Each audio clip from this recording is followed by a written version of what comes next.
Dick Gregory, who doesn't need any introduction, an iconic civil rights activist, of course, comedian.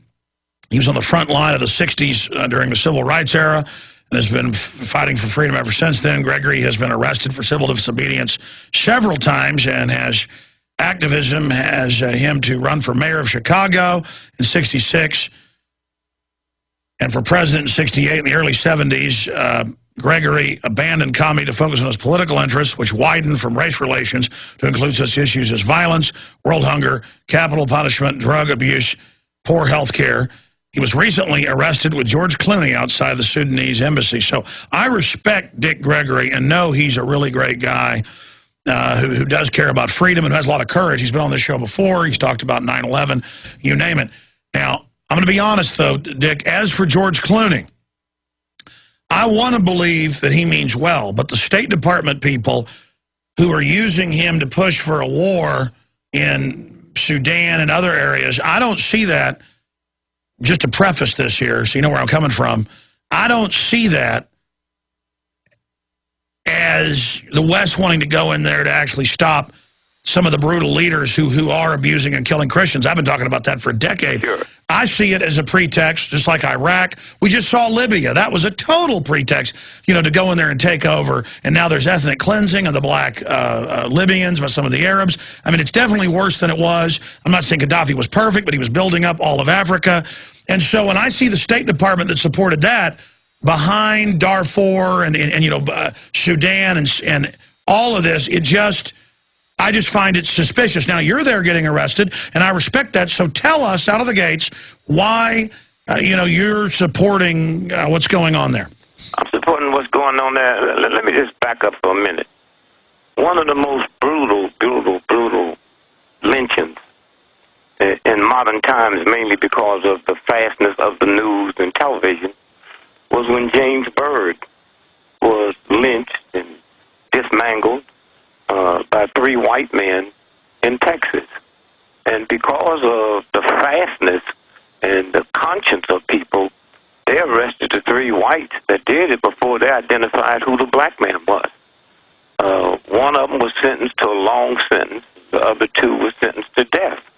I'm against the death penalty. I was there with a group of people when they killed the first one about 4 months ago in Huntsville, Texas. I stood outside of there with a prayer vigil and said, you know, killing by the state is wrong. You give me life in jail, and that's punishment. When you give me death, that's revenge. And so I don't draw the line or worry. Truth don't never have to be validated by ignorance. And the people who contacted me and didn't understand, I don't do things according to your understand. Killing is wrong by the state. Now, I say that to preference why I went to jail the other day. The rainy season is coming, and there'll be like 300,000 to 600,000 people that will starve to death. That's what I was there for, and I would be there for anybody. Starvation. I was with Bobby Sands. I went there when Bobby Sands was starving himself to death in the jail. I go wherever there seem to be injustices with women and children and talking about eating. I'm not into their politics. A whole lot of people can be into politics and still feed people. I mean, here in America, they talking about 30 million meals a day in schools, and we got politicians here that say, wait a minute, ketchup is a vegetable, pizza is good nutrition, and French fries. My act was, if you go to visit your mother and father and your friends on Thanksgiving and they give you ketchup, pizza, and French fries, you know how they feel about you. And the fact that we would do that to children, I believe Hitler would do it to Jews, but I don't believe Hitler would have put that crap in the schools for Germans. So when you look around at a filthy system, that stuff has been going on over and over and over and over again, I never thought I would see the day that I could say I'd rather be killed by someone than kill someone. That's what the Civil Rights Movement did to me. That's where it changed me. John Wayne was my hero, man. I'm 80 years old. We didn't have no television when I was a little boy. And John Wayne said, if you right and they wrong, kill them. And And then Dr. King came around and said, no, killing is not right. It's about love. And then I look at the outcome. It is about love, not love, but can you be lovable? And so if someone had captured brutal people and said they was going to starve them to death, I'd be on the front line and said, no. There's other ways of dealing out justice, and starving people to death is not one of them. That's why I was there, and that's why I was in jail.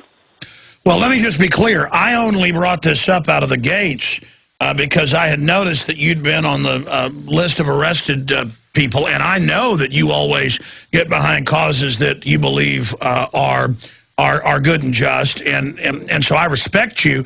And I had just been talking last week about Angelina Jolie, who went to the border of Libya there in Tunisia last October and called over and over again for invasion and bombing. And I know that was about destabilizing Africa, so I got very, very angry with her.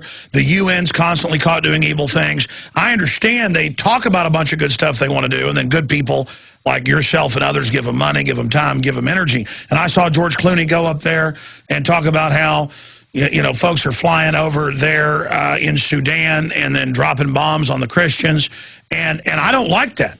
But then I think, okay, George, well, what about our government with drones in 14 countries dropping bombs and saying it's okay to kill 200 people at a wedding as long as you kill one guy you claim was bad? My whole point is, when I see Fox News with George Clooney on, and Fox News is saying, yeah, this is good, let's go in there, I'm like, wait a minute. All I know is this war machine that's run by these big foreign banks, they'll use people's concern about something wrong that's going on, but then actually double-cross everybody. I mean, take Joseph Kony, hadn't been seen in all these years. Sure. And now we're hearing, oh, we got to go into there. What about the leader of that country that's been connected? All I'm saying is I've learned that when they tell me we got to attack this country because of WMDs, or we got to go into Sudan because the Muslims are killing the Christians, I know they are. I don't like it. But at the same time, I don't see our government wanting to go in there to actually help people. It's always to get the natural resources. I mean, do you see what I'm saying? I was just... But look, let me tell you something. You know things that most folks don't know. There's a whole lot of people that get involved, emotional and humanitarian, that don't know the black. I've been knowing Gaddafi been CIA since he was 15 years old. My grandmother don't know that. Huh? I'm one of the people believe, if I'm stupid enough to believe Gaddafi is dead, please, then my mother was Jesus, okay? But this is what you learn from research. This is what you learn from putting, you make the show look easy. But let me tell you something. I bump into people that swear by you because they know when I take it from here, I don't have to worry about the New York Times and the Washington Post. But you worked hard to do that. You worked hard to check and recheck. There's a whole lot of people that don't know. My mother, if she was alive today, she didn't know the King James Version of the Bible. She died for that. She didn't know King James was King of England. She didn't know King James was such a weird, strange homosexual. He hated women so bad he killed his mother. And his lover was Lord Buckingham, who Buckingham Palace is named after. She didn't know that. If my mother walked in your studio today, you think God spit her out. That's how precious and kind and sweet. But if you tried to convince my mother that Jesus Christ wasn't a Christian, she'd stomp you to death. But she didn't know Christianity never happened till 100 years after Jesus was dead. So you have a whole lot of people out here that don't have proper information, including my mother if she was alive. And so somewhere when you sit and look at those of us that have the information, in a few weeks we'll be celebrating the assassination of Dr. Martin Luther King on April 4th. Now, you know this, but there's a whole lot of people that's not aware when you see that famous picture, King's laying on the ground, and all of these people's pointing up. Now, come on now. If a shot is fired and I'm on a balcony, we all going to hit the ground.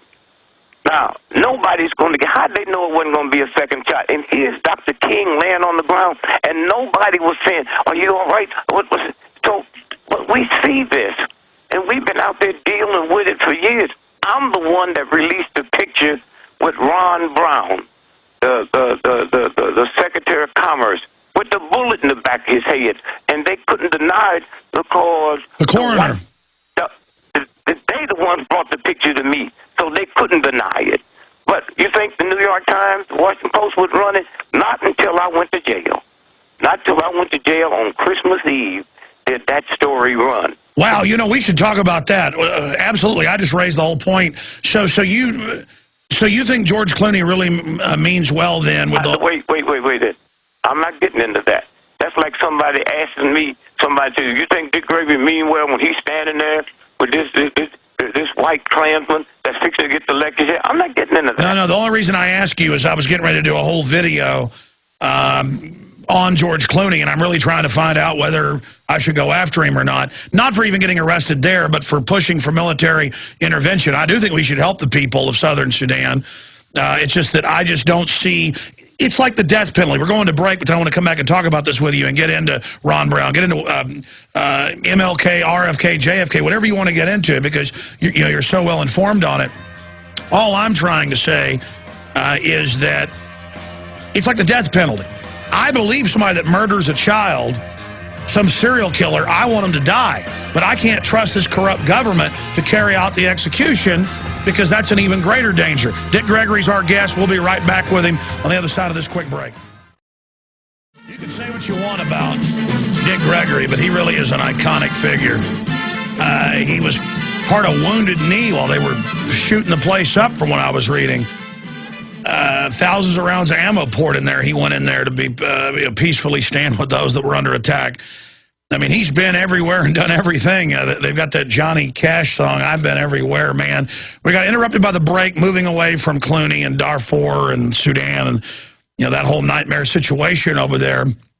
Expanding on what you were trying to talk about with the Commerce Secretary. I remember it was you that forced it out because the coroners had leaked it. He'd been shot in the head. And, of course, then they guided the plane in. And But tell folks about that story, because there's so many other things you've witnessed. And then I want to ask you about President Obama. Here's one of the things that when the coroners brought it to me, well, I was really touched. And here's the reason why. It was 7 folks. 1 woman, might have been 2 women, 5 males. One of the males was up to move into being a general. After that, all of that stopped. I had 7 white folks came to me about a black man who had been murdered, and there was no plane wreck. And I had to ask myself, if you, Dick Gregory, was ready to be elevated to a general in the United States military, and God knows how far you could go, if a white guy had a bullet in the back of his head, would you get involved? Would you get involved with this? At the expense of your family? They did, man. My life had moved me into situations where I've been able to see things. And then I have to question, God, man, how do these... When I'm with Clooney the other day in jail, I'm thinking that's the first time he's ever been to jail. Now, his program while we were there was talking about we got a short window. We had a meeting in the jail. And I said, man, a bell didn't ring inside of me. If you got X amount of weeks before these people, and I said, look, let me tell you, I'm going to eat nothing but liquids until they move that blockade. I'm not interested in the war. I'm interested in all wars. Right now, look, if I fall out the 18th floor window and I come to your hospital and your doctors and teams are around and I got a broken ankle, a fractured skull, I got cracked ribs, I got all kinds of stuff, and my heart stops, Everybody got to stop doing what they're doing to work on my heart. That's the way I look at this problem over there. I know what this country's doing. I know most black folks think white supremacy is the Ku Klux Klan. The Ku Klux Klan don't determine public policy. Most white folks don't even understand what white supremacy is. That's why when all these folks say, I saw UFOs, we were shooting at them, I'm the Air Force, can't nobody admit it. Why? Because once you admit that, white supremacy goes out the window, organized religion go out the window, and then we become earthlings. We would be earth people. And there's nothing in my grandma's head that could commit her to believe there could be a Baptist on Mars. look at where this is going and how much information is out here that's been tricked and twisted and all of that. Let me tell you, I know stuff about that Kennedy shooting. And if you ever hear me read anything I say, I'm one of the few people that don't say when he was assassinated. But there's certain things you don't say because you would discredit yourself. I see horror stories out here. When I was in New York on September the 10th and the 11th, because the head of the ACLU for 20 years had been fighting police brutality cases. And now he's running for public something. I'll think of it in a minute. And so a woman called me, a black woman, and she said, look, this white brother here in the last 20 years have cost the New York City about $4 to $5 billion winning and settling police brutality cases. And he's running for a public advocate. And what would it cost you to come in and campaign for him? And said, I'm the one that won it. And I said, no, I know him. I'll do it for free. And here's the conditions. On the 10th, 01, I come in, we hold a press conference, and on the 11th, give me a team to go into the black community and tell black folks who this man is and take him to the polls. And I called my wife that night and said, baby, where you got me sleeping tonight? I live in Massachusetts. She said, you're not. A friend of yours called and said, don't spend the night in New York tonight. Whoa, stay there. We got to come back. Got a call. Get out of New York. We'll be right back. Amazing. Dick Gregory. Everything we said came true. Everything we've done's been right. We're going to get into President Obama and what Dick Gregory thinks of the work he's been doing here in just a moment. Thank you for joining us today. I'm Alex Jones. The websites are Infowars.com and PrisonPlanet.tv. Notice here in Dick's bio, there's really no websites to plug, but I should ask him. I know he's just out there promoting peace and his view of the world. Love him or hate him, you've got to admit the guy's consistent and certainly an open mind and a great comedian in his own right. And he's a living history book. He's seen so much. Mr. Gregory, you were getting into the fact that a friend called because you're asking, hey, where am I sleeping in New York? If folks just joined us. In your own words, recap that and continue. Well, I called my wife the night of the 10th, and I said, hey, dear, where you got me sleeping tonight? She handles all my hotel, train there. She said, you're not. Your friend called me and told me the name. He said, don't tell you don't spend the night in New York tonight. So I trust him. I know who he is. I know what level of consciousness. So I go to the train station and get me a train out coming to Washington, D.C. And midnight, I get here at 4 in the morning, and I can't wait to get off the train to call this friend of mine. So I called him, and there's nothing you can say on the phone. I said, how'd you know I was in New York? He said, we picked you up on the satellite, brother. So I don't know what was going to happen. Many of us been knowing about blowing up the World Trade Building. I didn't know the date. There were some people that knew that. I didn't know the date. It's called Operation Bingo. That's how long we knew about it when we busted some folks in the Philippines and found it in their hard drive. So all this old stuff and all that, that's the game that they play. Yeah, Bojinko. Yeah. And so consequently, I go home and I call some folks from my apartment and say, man, I wasn't planning on being here in D.C. And in D.C., we walk every morning at like 5 o'clock. So I said, sit it back an hour, and I'll meet you in the park. And so when I get back home, my wife and one of my children that called me and told me a plane had hit the World Trade Building. I'm thinking like one of them Piper Cubs like we saw in King Kong, right?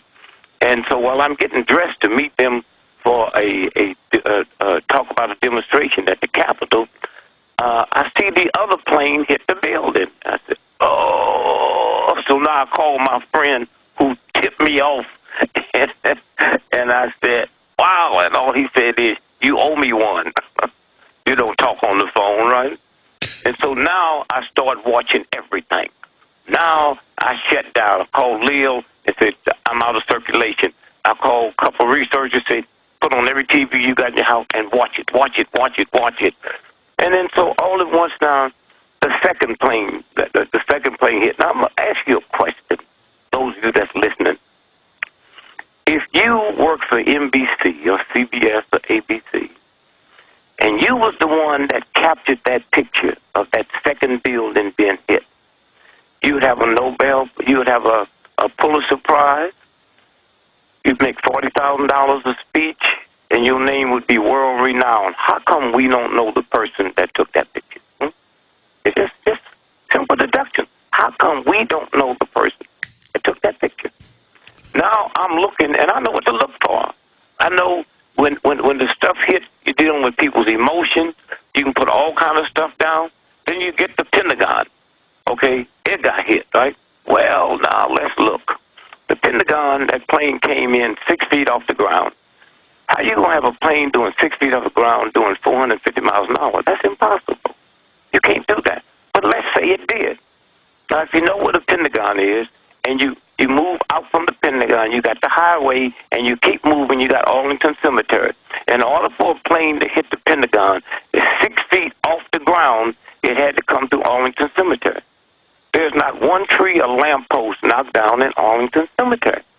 Now, one of the tricks they'll do is right after something happened, you got a cab driver say, I saw it come in, and I was scared. You don't know if that's an agent or not. You don't know who that is. They've already got people playing of what they're going to say. You think they're just some order. And one of the things that's going to bring this country down to its knees is a handful of cops. I'm not talking about these ones we see in the street that know that homicide, when they call it suicide and all that, they know it.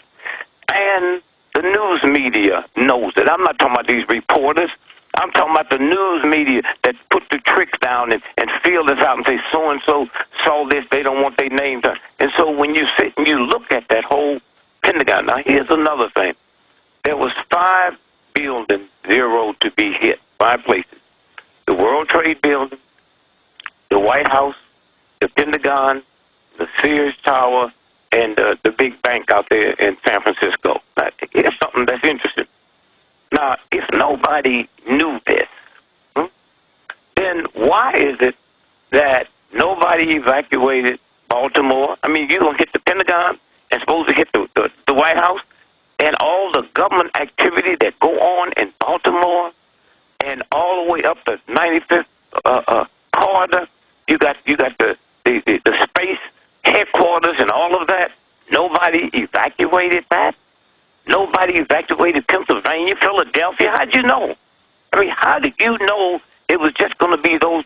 And then when you go back into Chicago, they evacuated the Sears Tower. We knew that was on one of the zeros. Right down the street is the Standard Oil building, with just a couple of stories shorter. Then how come nobody evacuated that? Because they knew what the targets were. They knew what the targets were. And so I'm saying, when you sit, and my poor mother and grandma, if they was alive, they'd be duped into it too. And so when you have that kind of hardcore, now, for those of you all that's listening, let me tell you what you need to do. On September the 11th, now in America, we don't list state by the number, the month. We say September, Halloween, October 31st. Why they use a number for that one? Because it's 911, and anytime you don't say September the 11th and you say 911, it tells the brain to be scared, okay? That's right. For instance, if any of you all listening walked into your house this evening and someone was on the phone, your mother, your father, your wife, your children, and you said, who are you talking to? I just dialed 911. What kind of look comes over your face? Listen, when I see 911 on a clock now, I see it as an ill omen. They did it as they even picked a number to program everybody. The passports magically survived. Hijackers trained at U.S. bases. But I got to go back here because I hadn't heard you talk in this much detail about what you just discussed. Dick Gregory, a civil rights icon, is our guest if you just tuned in. But there is something of what you speak on record. Mayor Willie Brown. Yeah, wait, wait. He admitted that he got warned. No, let me handle that, would you? All right. That's what I was getting ready to tell your listeners. Pull up the San Francisco Chronicle on September the 12th. the next day, September the 12th.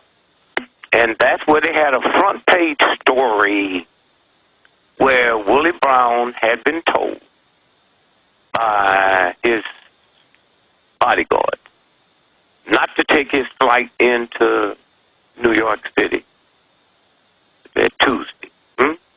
Now, I don't have no problem with that. I got a problem with this. When a reputable newspaper, as far as newspapers are concerned, not one other newspaper ran that story, It slipped through that he was told don't fly September 10th on September 11th, and the reported person that told the bodyguards that made the call was Condoleezza Rice. Hey, we all knew that, huh? Wow, well, right there. Don't fly to New York, but they didn't know anything about the attacks. But no, that don't bother me. What bothers me is who told the New York Times. They print stories out of papers. Oh, God, man, if a pimp walk up there, if the San Francisco Chronicle report a pimp shot 5 prostitutes to death and beat their mothers to death, that story would run all over the world. Okay? Yes. Now, how come not one newspaper ran that story? Okay? Now, go back to that Friday, which was Tuesday was the 11th, 12th, 13th, 14th, 15th. The Friday, San Francisco Chronicle, the ex-Secretary of State, George Schultz, said he knew 7 days before. That's right. The front page story. Okay, so we're not talking about a mayor. We're talking about the ex-Secretary of State. And as you know, Dick, he's a major kingmaker, at some levels, some believe even higher up than even Kissinger, that actually calling the shots. I mean, he's a guy who knows where all the bodies are buried. And then there was also what an Associated Press blurb that the Joint Chiefs of Staff canceled flights to New York for September 11th. Yep. I mean, so they all knew, and these are real articles. Colonel Stephen Butler was told, said that they trained some of the people on the hijacker list at their base. He said the government was behind it, and they started the move to court-martial him until he shut up. Sure. So we'd be crazy. 9/11, the government was absolutely conscious and let it happen bare minimum. Well, here's what they'll do. They'll come out 50 years from now and admit certain things, and then people overlooked it and this and that. But now let me just show you something else. I had a friend of mine. I said, do me a favor. I want you to look at all the flights on a 5-day period, Monday, Tuesday, Wednesday, Thursday, Friday. Look at it for 2 years. All your major flights coming out of Hartford, Connecticut, going to the West Coast. Coming out of Boston Airport, going to the West Coast. Coming out of Kennedy, going to the West Coast. Coming out of Philadelphia, direct nonstop flights. Coming out of Washington, D.C., Dulles, going to the West Coast. And here's what we found out. We found out that on a Monday, Tuesday, Wednesday, Thursday, Friday, that if you wanted to book a first class from any of those airports going to the West Coast, because you gain 3 hours, you gain a whole business day, you have to book about a month in advance to get first class, about 3 days in advance to get a seat on coach. That's every one of them flights. That day, all of those flights from Boston, going to San Francisco, going to L.A., from Philly Airport, from Kennedy, from Washington, D.C., all of those flights was about 34% full. Yes. Okay? So I'm saying when you sit... They all got tipped off. That's why there were kids locally saying those towers won't be there next week. Yeah. I mean, this was everywhere. And then there was that weird base in... it was up in Nebraska where hundreds of CEOs had been told come to a special meeting a week before, and then they closed the hangar and showed them some video, and they all came out freaked out, and Warren Buffett was running it. I mean, you're talking about weirdness. Well, very seldom somebody would tell you something that you don't know. But if you don't know this, look at this and tell your folks, those little training, where those Arabs were supposed to have gone taking their training in Florida. Yes. Those schools is owned by Warren Buffett. Did you hear me? No, I didn't. All right. No, I mean, I heard you. I didn't know that. Okay. That was owned by Warren Buffett, right? Now, let me just tell you something very interesting. Do you remember Martha Mitchell? Yes. She was kidnapped, right? Yes. And then a week later, she died from some kind of strange cancer, right? Yes. Now, anytime you can kidnap the Attorney General's wife, of the United States, when you become the Attorney General of the United States, you're the #1 cop in the world because America is the #1 mightiest power on the planet, okay? Now, when you can kidnap the Attorney General's wife of the United States, and as we talk right now, brother, nobody's ever been arrested for that kidnap? Huh? Did you hear me? No, you're right. Okay, now, why was she kidnapped? Because she heard her husband and a bunch of the old white boys sitting around in their living room with their cognac talking about when the World Trade Building was going to be blown up. She was outraged. She wasn't in the room. This was the white boy meeting. And she got on him and said, well, I'm going to tell the world on Monday. I hold a press conference. She was kidnapped, man. Shot her in the butt with a cancer shot. And she died. And we keep paying our rent, and we keep doing this and looking at all this old crazy kind of stuff and don't know what's really going on. And so, consequently, when you sit and look, now, while I was watching this, if people start getting tired and they start making mistakes, now, ask you a question now. If that building has 54,000 people who work there in the World Trade, and by evening there's over 120,000 people in the building, people coming there for business, coming for to view and all that. Now, around the corner, a block and a half around the corner, is Fire Station 7, something like that.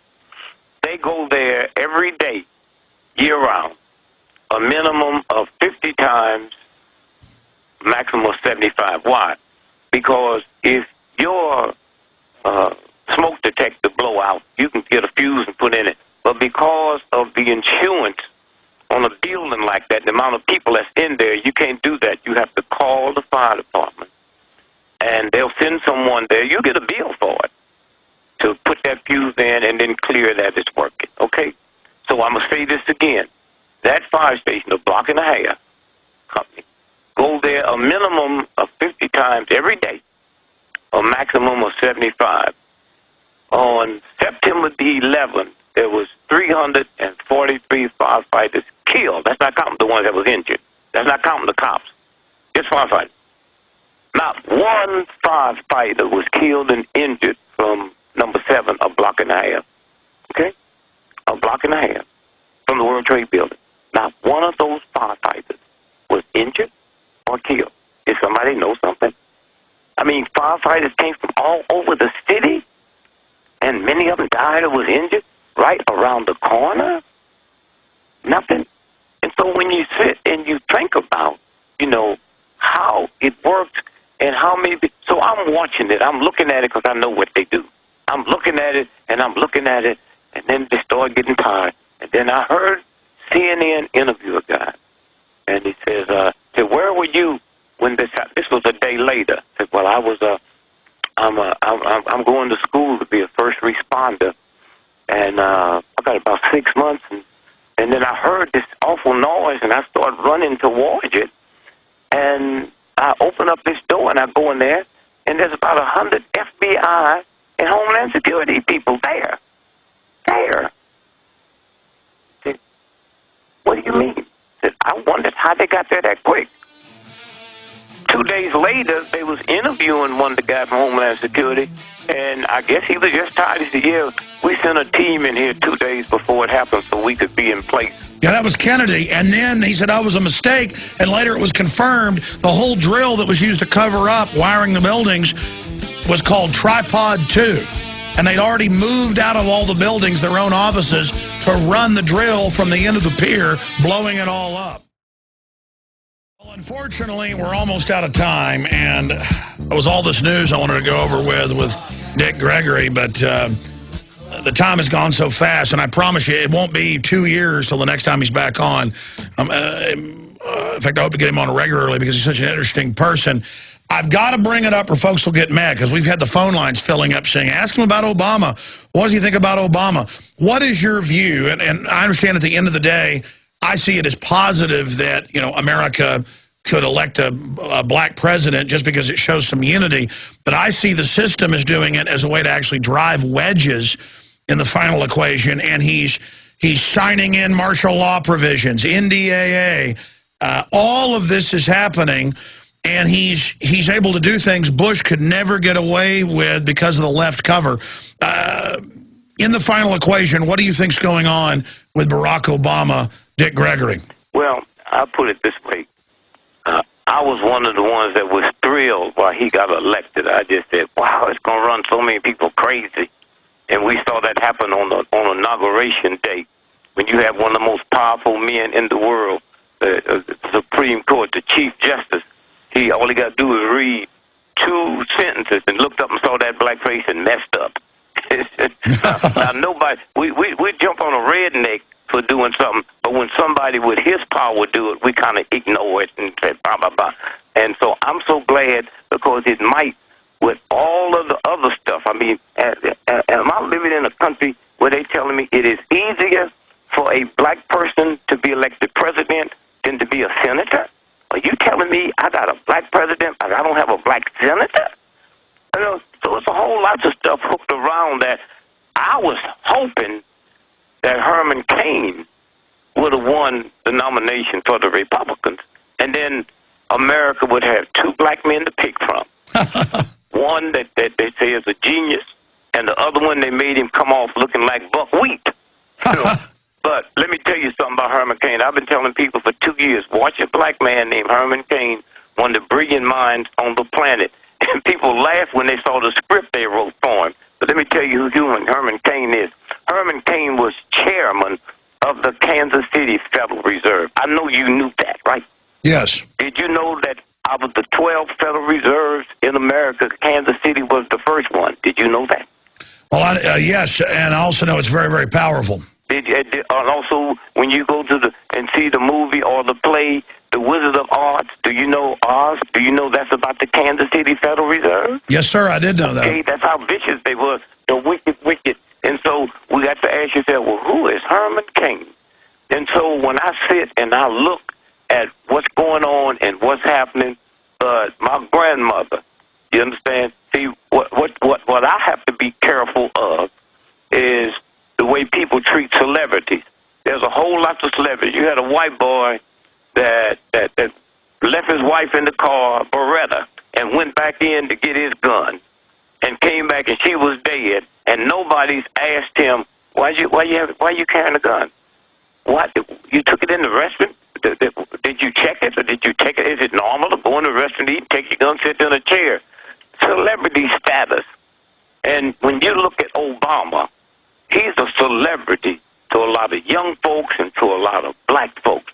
And they let celebrities, you don't have to ask many things. Look at Tiger Woods. He was a celebrity to black folks in a white, racist, sexist system. I live in a country where white boys, all they had to do was call a white woman a witch, and they could burn her at the stake. And we have never washed this filth off. So when you get somebody come down the line that looks to look and talks to talk, and as a celebrity, as a black person, I know a whole lot of stuff about a whole lot of people I wouldn't dare say on this radio show or no other radio show. I bet. You know what? 5 more minutes of overdrive. This is amazing. Back in 60 seconds, Infowars.com.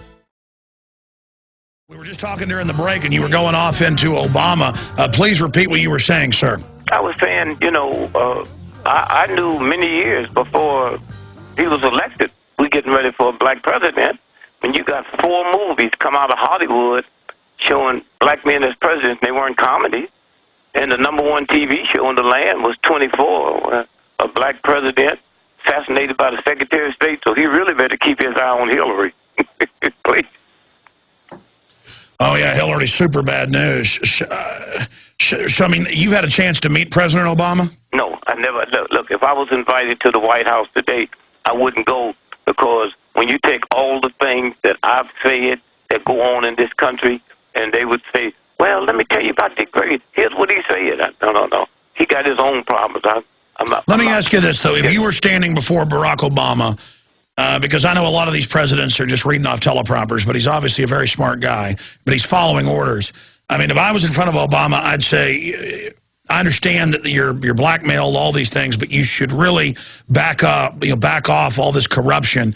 I mean, what would you say to Obama if you had 2 minutes to talk to him? I had 2 minutes to talk to him. I'd say, one, I'm so glad you was president of the United States, because I have to apologize to all white folks, because before you became president, I was convinced that all black folks look alike to white folks. Now that you're the president, I haven't had one white person walk up to me and say, excuse me, Mr. President. So I know we don't all look alike. The other thing I'd ask him, I said, man, I'm having a financial problem. Would you be my co-signer? Can you talk to the people in China and see if they would, slip me a little loan like they slip y'all? That's all I'd say to him. He don't have no control over what's going on. No president has control. You know that. They don't have no control over what's going on. When Kennedy thought they had control, they had a bullet waiting for him. When Bobby thought, I'm going to get in and find out, they had a bullet waiting for him. Let me tell you this story real quick. I'm doing Irv Kupcinet's show in Chicago the first day of June. And no, it was the last of May. And me and Bobby was close friends. And Bobby said to me during the commercial, said, when you going to come to California and help me during the primary? And I said, when you going? He said, tonight. I said, well, give me my dollar you owe me. And now I don't know, the commercials often we back on.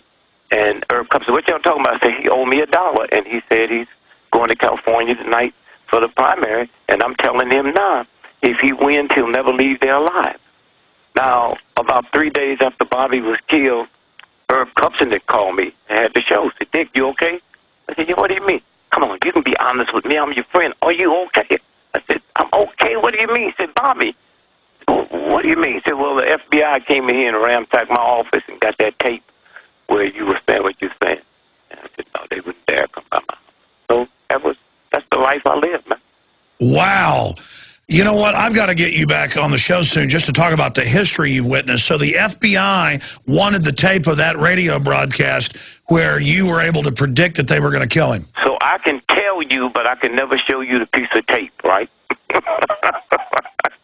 Wow. That's the whole game. See, Hoover thought he was in charge. They killed Hoover. Man, they found Hoover sitting on the toilet trying to get that poison out of it. And then ransacked his whole thing. He thought he had some power, and he didn't realize there's a group bigger than him.